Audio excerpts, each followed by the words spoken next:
Lawrence St John was born in Rhodesia, now Zimbabwe, and is best known for her children's novels, including The White Giraffe and Dead Man's Cove, which won her a Blue Peter Book Award in 2011.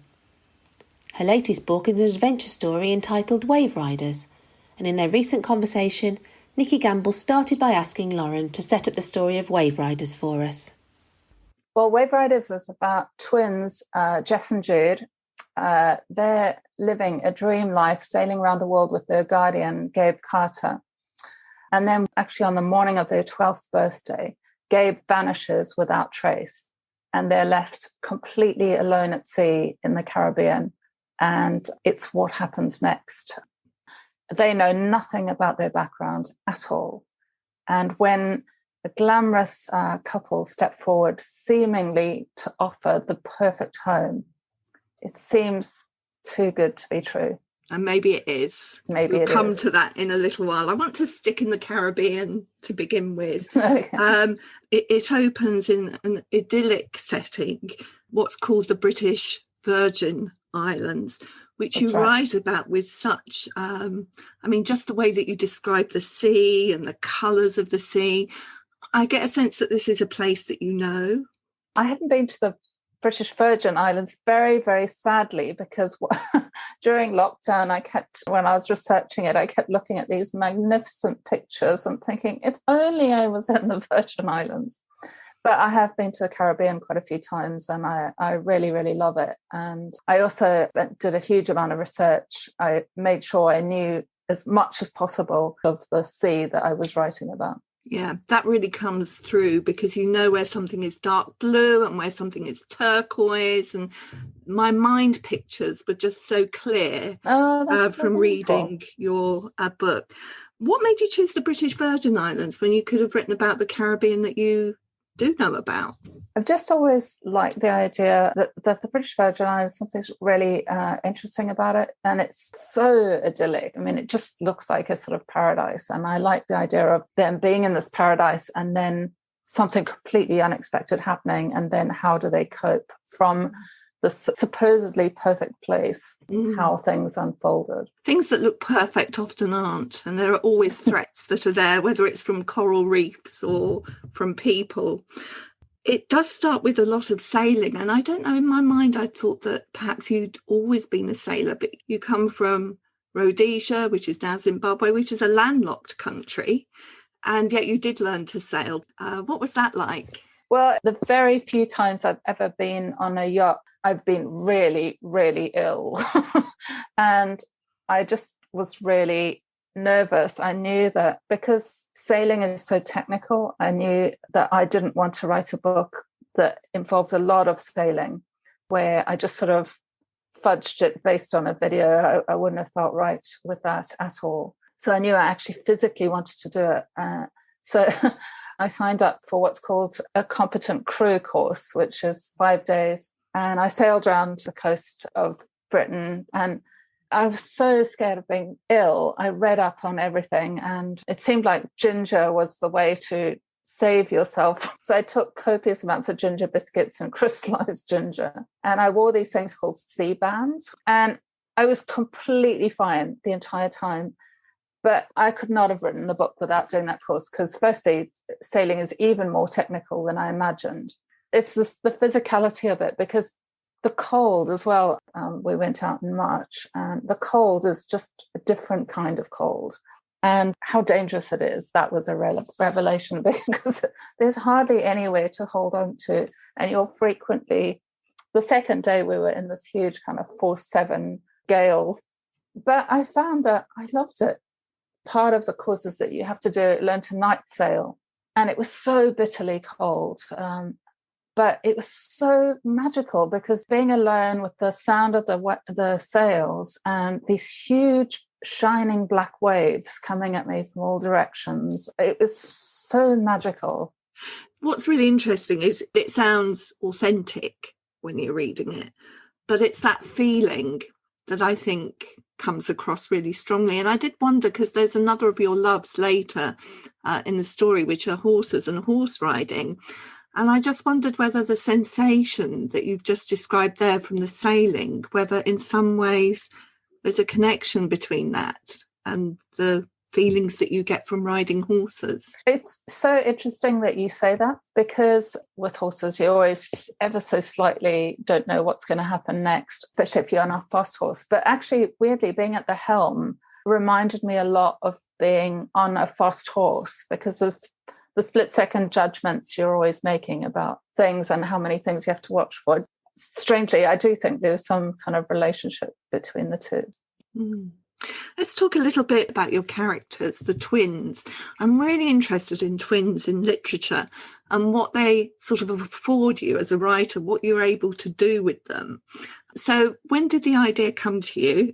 And did you discover that you could do things with twins that you couldn't do with other kinds of character? It was actually really a revelation writing about twins. It was one of those ideas that kind of came out of nowhere. I just had a very strong image of these two living in this sort of dream existence and then waking up to find themselves alone at sea and trying to solve the mystery of who they were. And immediately I wanted them to be twins as opposed to brother and sister. But it wasn't until I was writing about it that I realized how powerful that was, because there was a connection between them. It's like a glue that holds them together when they flung into all of these different situations. That I found that actually really kind of beautiful to write about. And strangely, I've had people contact me, even when I was just mentioning the plot on social media, saying that twins are not often positively depicted in literature, which I found kind of strange and sad, because actually it's a really beautiful relationship. Interesting. But yes, they're often quite hateful towards each other, almost as though they want to. Often it's about establishing their own identity and breaking away from the other twin. Well, it's funny enough, when I was sort of still researching it, if I did school visits, I often came across twins, and I'd say to them, how do you feel about your twin? Are you close to them or not? And some were, he or she is my best friend, and some were, I hate my twins. Yeah. It also, because the story is a mystery, but it's also an adventure. And in a way, this allowed you, I think, to explore two different kinds of adventure. There's the adventure, the internal adventure. We can all be adventurers through our reading. And then there's this external adventure, and how they come together as well, how they relate to each other. Because Jess, the girl, is an avid reader. Absolutely. Yeah. Her brother is a little bit more practical, enjoys the sailing and everything along with that. But actually, the reading is quite practical in how it can help the story develop and the mystery to be solved.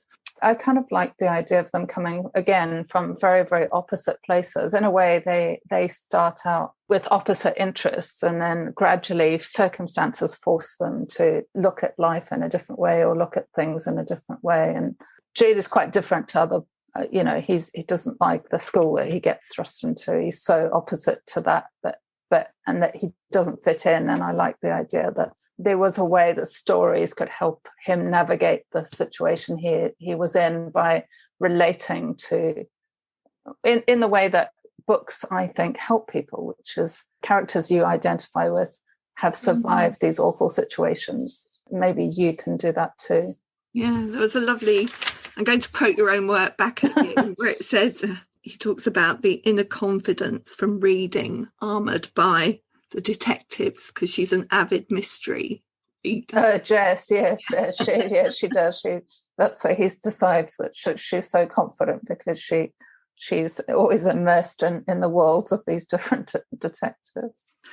Just coming to the second part of the story. So they're in the Caribbean and they have a catastrophic event from which they're rescued, and they're brought back, as you said, by these sort of benefactors who live in this amazing stately home in Gloucestershire.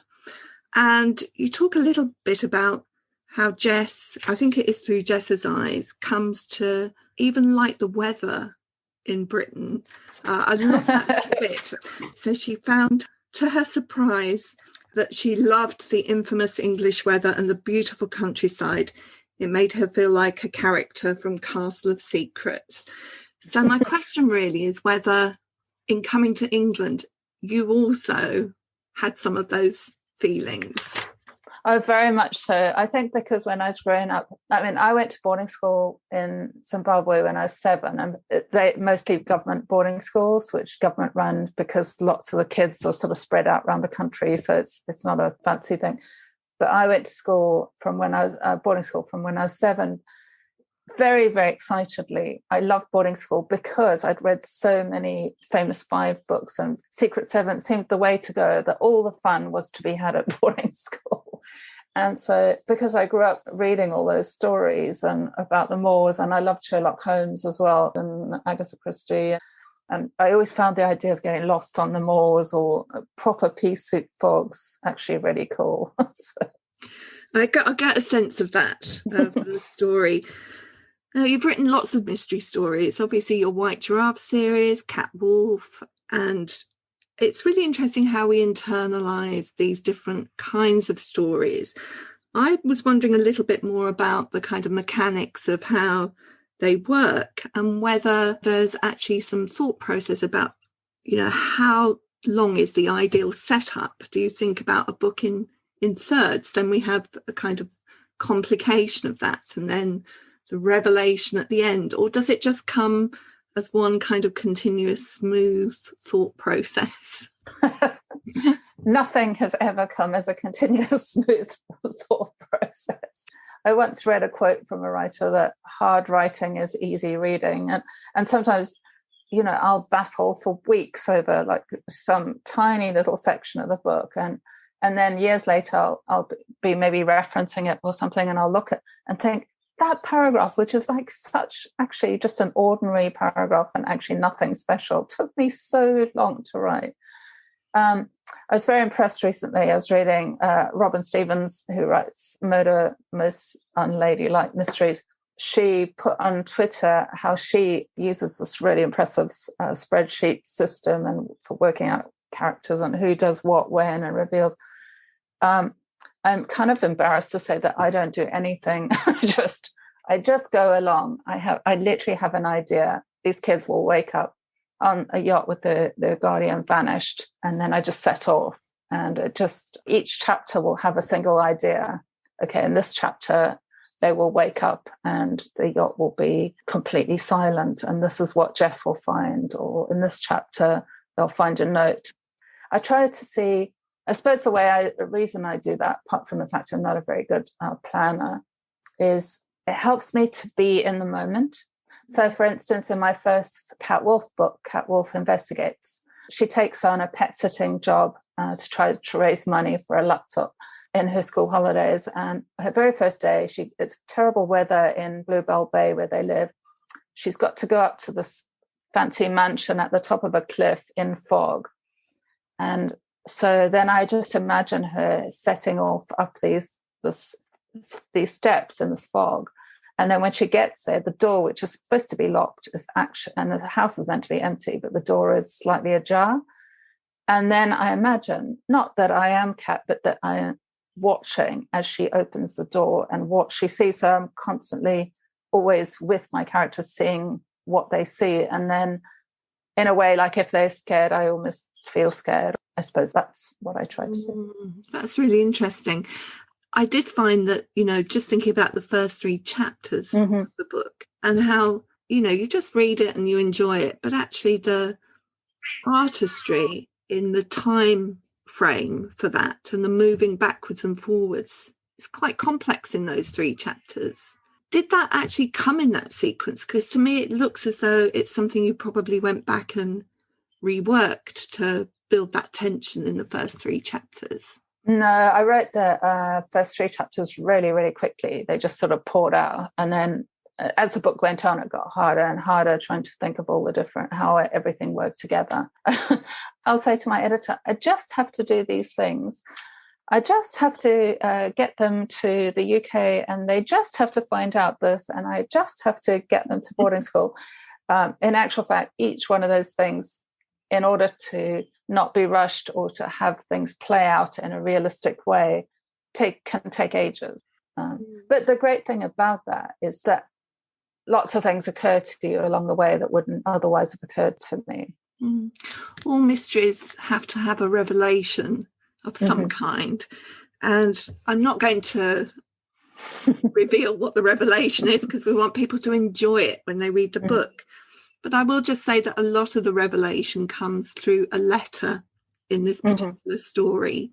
I'm just interested to know why that felt like the right way of unravelling the mystery. I don't know if I can even answer that. It just felt right. I think their relationship with their past was the key to the whole mystery. So I guess it felt right. There's a piece of advice that's given, I think it's to Jude at one point, where he's told you can't go back and change the beginning, but you can start from where you are and change the ending. That crops up more than once in the story. I thought that was really interesting from the point of view of writing your life story. None of us can change the beginning, but we can all start from where we are and change the ending. That just struck me as quite a powerful idea. And I wondered from your point of view how it related both to writing and to this idea of writing your life story. I found it quite beautiful. On the internet, the quote's attributed to C.S. Lewis, but once I investigated it actually wasn't by him. But I think especially in this very surreal, hard time that we're in now, I think the idea that we all make mistakes, we're all doing the best that we can in this very, very hard situation, but that actually nothing is kind of undoable. You can start each day and try to be better or try to change things or try to write or live your dream in some way. I like that idea. I thought it's about forgiveness in a way. It's about saying, what can we do starting today to make things a bit better? Another big, because there were some big ideas in this book. One that really kind of struck me as well is about the value of adversity. And you say adversity teaches empathy, and with empathy comes compassion, as though life can be too easy. I actually think that it's really, really important. I mean, years ago when I was a sports writer, I interviewed the South African golfer, Gary Player, and he always used to say, adversity is what makes you better. And I mean, I've struggled quite a lot, and I wouldn't have. In theory, everybody wants life to be easy, but the paths that I've gone down have helped me, certainly as a writer.